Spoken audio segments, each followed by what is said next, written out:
Yesterday at the Guildhall in Preston, the Hawk bared his talons. Lian Wenbo proved easy prey as Barry Hawkins comprehensively outscored and outclassed his opponent by 6 frames to 1 to book his place in the final of the World Grand Prix.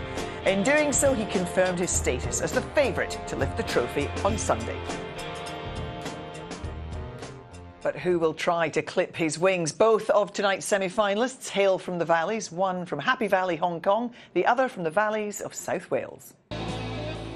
Well, Marco Fu has a spotless record against Welshman Ryan Day. They've met 5 times over the years, and the Scottish Open champion has won all of them. Day doesn't have a ranking title to his name yet. Is this the week he joins that exclusive club? Both Neil Foulds and Alan McManus are part of an exclusive club. Both have played in big finals here in the Guildhall at some point. Yeah, I played in one, not as big as the final when Neil played the Nugget in the UK. But yeah, we all have nice memories. Yeah, the LG Cup was a big tournament though, wasn't that the event you played in? Yeah, I played Davis over 2 days and he beat me quite heavily in the end. Steve Davis, the DJ now, you know. He's not even in snooker anymore. Well, listen, we're here at the Guildhall, a place with such wonderful snooker memories. Looking forward to our second semi-final. We've had a bit of a lie-in today, a late start, but we have an opportunity, I guess, to reflect on a cracking semi-final last night, Alan. As good a performance from Barry Hawkins, I think, in his entire career. I thought the last 4 frames in particular, it was flawless. If he plays like that tomorrow, he'll win. It's that straightforward. Yeah, he had a tremendous performance against Wenbo, who didn't really know what had hit him.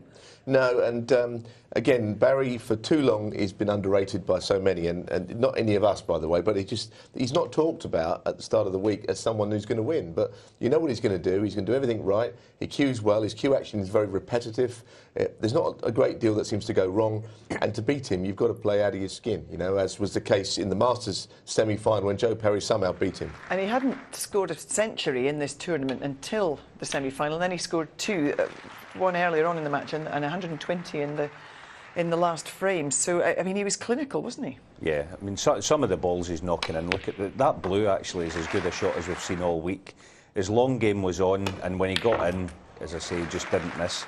It was flawless stuff from start to finish, almost. I think he's one of these players who you wouldn't really know how to describe him to someone who's never seen him play before. You say, well, he's a left-hander. You know, he's not like a Jimmy White left-hander or anything like that, or a Judd Trump left-hander. He's not spectacular, but every part of his game is strong. Yeah, left-handers, strangely, traditionally are always good potters. You wouldn't. Barry's not a flair player, but he does have that lefty thing about him where he's a very strong potter. It's not his reputation, but he gets the job done in that department. Well, we're going to concentrate on tonight's match now. Of course, Marco Fu, a very familiar player to many of you, but how well do you know the guy from Hong Kong?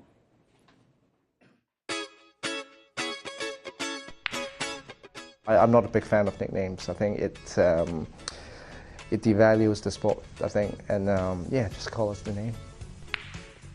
Earliest snooker memory was when my dad brought me to the Queen Elizabeth Stadium in Hong Kong to watch the likes of Steve Davis, Dennis Taylor, Terry Griffiths and Jimmy White, and all the legends in the game. They come to Hong Kong to play an invitation event, and yeah, my dad brought me to watch, and yeah, it was amazing. Best win, I think, to win the Grand Prix. It was still in Scotland back then, 2007. Beat Ronnie O'Sullivan in the final to win my first ranking event, and yeah, I'll never forget the first one. Biggest disappointment is the 2 semi-finals in the World Championships. First time I lost 17-16 to Peter Ebdon. Second one was last year when I lost to Mark Selby 17-15. So both really good chances to get to the final of the World Championships. Mark King, the funniest player, definitely Mark King. It's got to be Stephen Hendry against Ronnie O'Sullivan in the final of, I think it was the Victoria Charity Challenge. I forgot which year, but yeah, the standard of that match was amazing, and Stephen Hendry went 8-2 up and Ronnie got to 8 each, and Stephen made that 1 for 7 at the end. Stephen Hendry. I'll be in sports, but not as a player. I would love to be in the promoting side for sports event, because I love sports, but I'm only good at snooker. So if I'm not a snooker player, I would love to be involved in the sports industry. And there he is, Marco Fu, just warming up in the practice room. He says he doesn't like nicknames, it devalues the sport. I feel terrible now. We've spent all week talking about nicknames and all the different players' names. Yeah, I know. He's very straightforward, isn't he? I tell you what, I know this is something people always say, but you've got 3 players left in this tournament, Barry Hawkins and these 2, Marco and Ryan, 3 truly the loveliest guys you could ever wish to meet on, in sport, and that's just an easy thing to say, but in my opinion, it's true, and he's a gent, this guy. He's been around for such a long time. He was in the Grand Prix final here in 1998, losing to Stephen Lee when he first came onto the scene. He's been ever present, hasn't he? Yeah, absolutely. He's a time-served professional, Marco. That's what he is. I actually believe that he's a completely different, almost person in the last few months. His style of game, he's quickened it up. Now, in my opinion, he went very negative for a number of years. But as I say, I think he's almost like a new player in the top 16 these days. I believe he's overhauled his game that much. But he's working with Terry Griffiths' son, isn't he? Yeah, Wayne Griffiths, yeah. Who that's made a difference. Yes, he coaches in Hong Kong. Wayne, I've never quite got to the bottom of how good a player Wayne was. Clearly, he was never a professional player, but he must have known the game well, and it just goes to prove you haven't always got to be the greatest in the world, like his father was one of the greats, to be able to pass on knowledge. Yeah, I don't know Wayne all that well. I've seen him around the Crucible a couple of years ago. Again, a really nice guy, and I don't know his methods. See, every coach has got a different method, and Marco's got a sort of very simple technique. He aims, and it's just pull back, and he pulls the trigger. So, as I say, I would like to know different coaches' methods, but unless you actually go and be a student, then you'll never find out. But whatever it is they've done is working. Well, let's contrast his style then with Ryan Day. Yes. Quite a different type of player. Very talented player indeed. More so in some ways than Marco. He's got this cue action that is almost too good for the conditions. He gets so much work on the ball. He gets the ball to just almost talk for him, He's a wonderful player.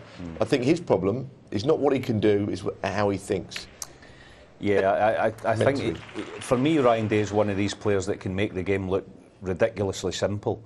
He's not been in that kind of form since his kind of golden years, if you want to call it that, the late sort of 2008, 9, 10, when he was really in the top 16 and pressing. Got to 3 finals back then, a few deep runs in the World Championship. It's taken him time to adjust to being a top 16 player. And, I think we're now beginning to see the fruits of his labour. Just one thing about Ryan Day I noticed looking at his record. He likes to be active. He plays in every tournament, rather like Stuart Bingham.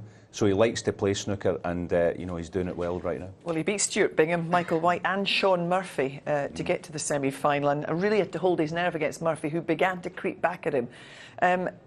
And he also had to deal with that disappointment. It was the closest we've come to a 147 here on ITV since snooker returned 4 years ago. It was agonisingly close, wasn't it? I think he finished the worst imaginable angle on this ping. I don't think there's a player born that could have got on the black from this, but he tried. I wish he'd have rolled it in, and he'd have had a £10,000 thin cut black for the drama. I mean, he tried a shot here that I don't think's on. Yeah, I'm kind of the opposite side from Neil there. He's saying he should have dropped it in, but from top side of the middle pocket, I don't think anyone would have potted it. The only thing I'm saying is that the cue ball still ended up in bulk from the shot he played, so he missed the pot. That's the problem I've got with it, It would have been brilliant, but it's going to happen soon. He'll have packaged it up and forgotten all about it, because there's another big match in front of him now. Coming up, the other side of the break, it's the second semi-final of the 2017 World Grand Prix. Ryan Day versus Marco Fu, battling it out here in the Guildhall. Bridgen's Ryan Day is hoping to shed his nearly man tag and add his name to the list of late bloomers enjoying success on the circuit this season. To do so, he'll have to overcome mild-mannered Mr. Consistent Marco Fu. A 3-time ranking event runner-up, Ryan Day is the lowest-ranked player left in the competition. Marco Fu is the highest. Both players have been as high as number 6 in the world earlier in their careers. First up in the commentary box for this best-of-11 frame semi-final, Clive Everton and Alan McManus. First, though, over to our MC, John McDonald. Hello and a very warm welcome. You've joined us live on ITV4 from the Guildhall, Preston. Welcome to the semi-final stages of the Ladbrokes World Grand Prix.